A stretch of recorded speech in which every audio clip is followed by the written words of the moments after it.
Hey guys, it's been a little bit, but we're back on Sunday morning with a fresh chapter of One Piece.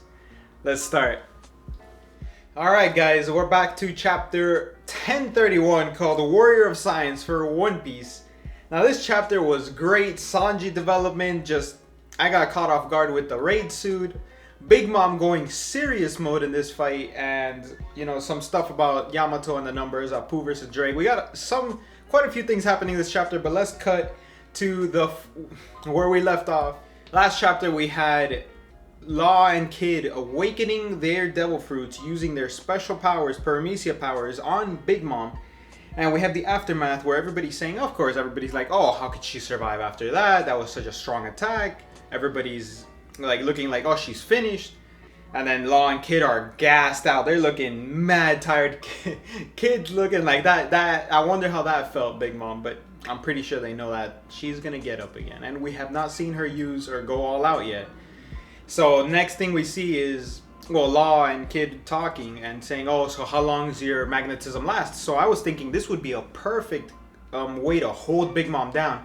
If Kid's magnetism would last, I don't know, quite a few minutes, right? We can say, oh, it'll hold her down because she'll like throw a beam off her, but it'll come flying back and it'll be a while until she gets freed. Which I thought that's where this was going to lead to, this conversation. So saying how long is it going to last? Kid says, don't worry about it. You don't need to know that information. But immediately, next few chapters, we see Big Mom just flinging off steel beams off her body. Just questioning, she starts using her devil fruit here. And I was wondering how her devil fruit's going to play a role. How does it empower her? She asks, now menacingly, life or Oshiruko? And they're all the henchmen are trying to freak out, figure out. I guess she would know she ate all of the Oshiruko, right? So it's like she doesn't even she doesn't even give an option in this case. She starts the process, but there's no second option. It's give your life if you fear her. So she takes everybody's lifespan, but it's all measly. She just throws it to a random object, so it gives them life and joins like the attack. And Big Mom even throws out an instance saying, I have to use 1 year of my own lifespan. And it just empowers the heck out of her. Menacing. She gets huge. Absolutely love the drawing on this. Love the paneling. But I wonder how many times she has to, was it necessary to break out the soul pocus? Or to break out her devil fruit to use 1 year of your lifespan. She said anything less won't even make me that much stronger. So she uses a whole year. How many times has she used this versus another Yonko in other fights? But she looks so menacing. And then Napoleon just huge. I'm loving how she just got so much stronger. She got into serious mode versus Law and Kid. And I wonder how they're going to even handle this, because they're supposed to be gassed out after that fight. I'm really enjoying that she got into serious mode and she's asking, if you want this throne, you have to take it from me. Now she's considering them on I guess equal terms, that they have a potential and there is an opening for a possibility that Law and Kid are going to win this fight versus Big Mom, because now it's like they're fighting on almost even terms, or at least Big Mom is using her trump card. After the whole Big Mom fiasco, we have Yamato running around that fight, and then we cut to the door where Drake and Apu are at. And they're fighting again. So I'm surprised Apu can even continue fighting, and Drake can't take down Apu yet after everything that Apu has tanked this whole war so far. And Drake, at least in this translation, says, my obligations to Straw Hat demand that I take you down. So there's no there's no truce between them. There's no alliance between them to take down whoever's the weakest after the fight.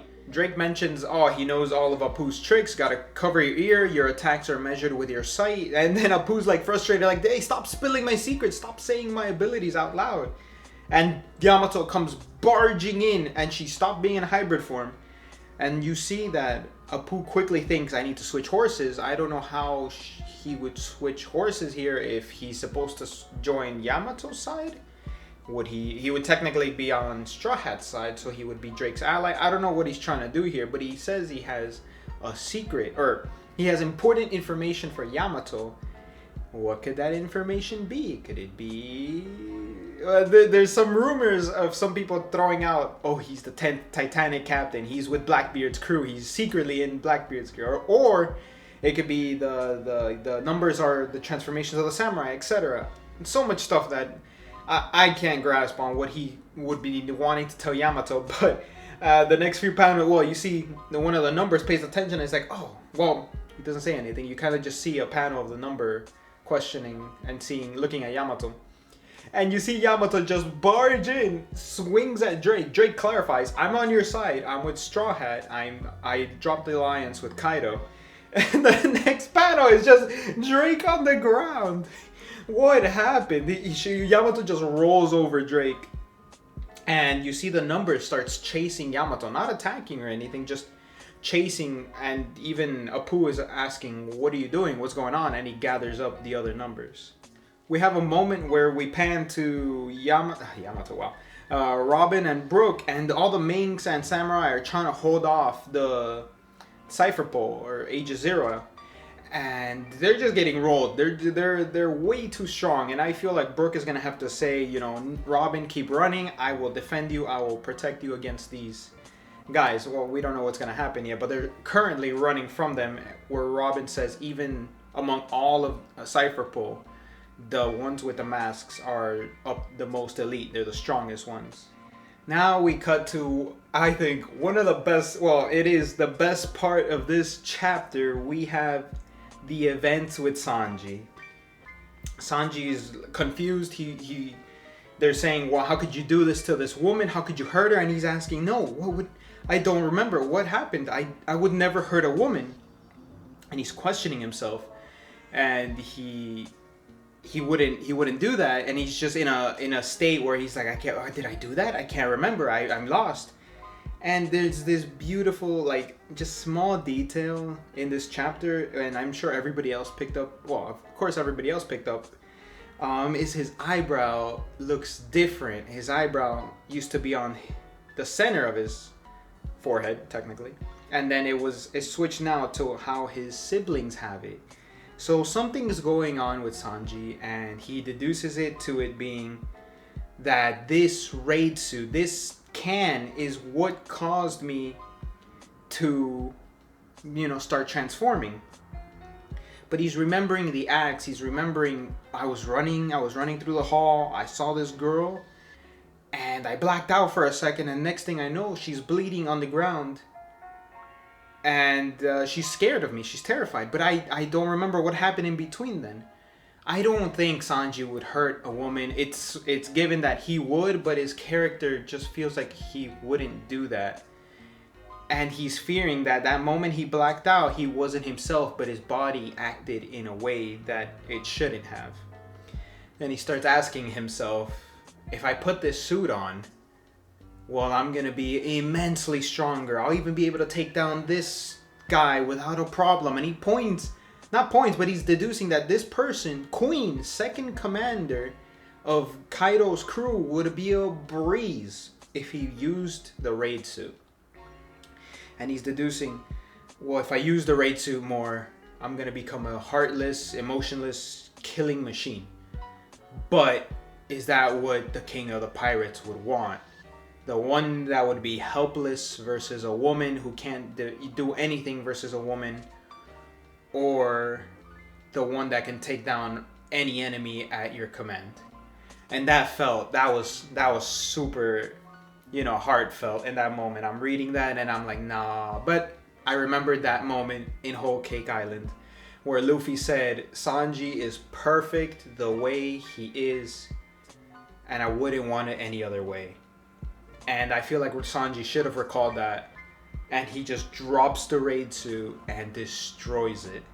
And I thought, that's mind-blowing, because everybody was saying, oh, I wonder how much stronger he's able to be with the raid suit on. He was able to tank King's attack, no problem. He's probably able to enhance his fire abilities with the suit. He's able to go invisible. He has so much potential to be quicker with the suit. And he just destroyed all that possibility everybody was hoping to see. Now these next few panels were also like, I feel like this never happened. So this chapter had me feeling some kind of way. He just says farewell to the suit, farewell to the abilities it gave him, and he starts calling Zoro. And I feel like these two never have a conversation like this. They never have a one-on-one conversation, even though they're in the middle of a fight. Sanji's calling him, mentioning, you know, we're gonna defeat these beast pirates. We're gonna defeat them real soon. But if for some reason, you know, I'm not myself, or I'm not 100% there, something's off, something's not right, I want you to kill me.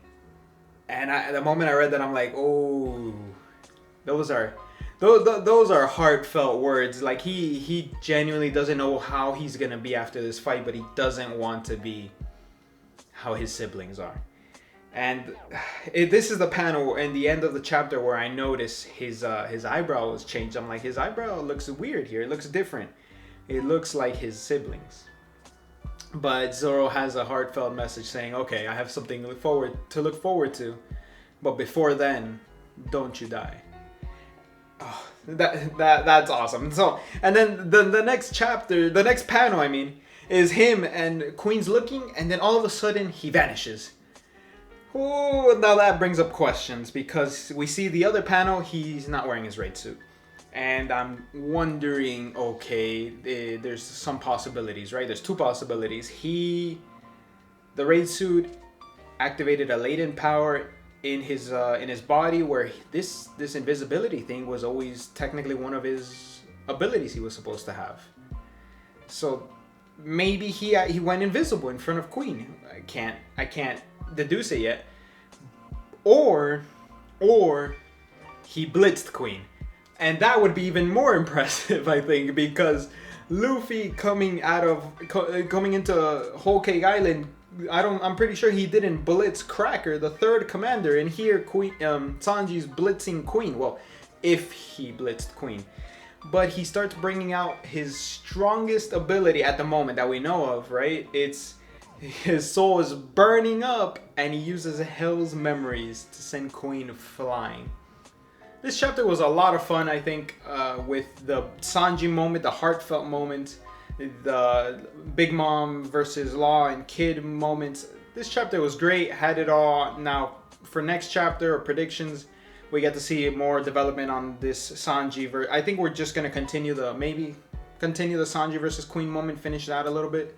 Or, as Oda, typical Oda fashion, leaves it hanging, cuts to another part. We get King versus Zoro, or maybe some Luffy versus Kaido moments. But that's it for me, guys. I hope you enjoyed the chapter review. Please leave a like, comment, and subscribe, and I'll see you for the next one.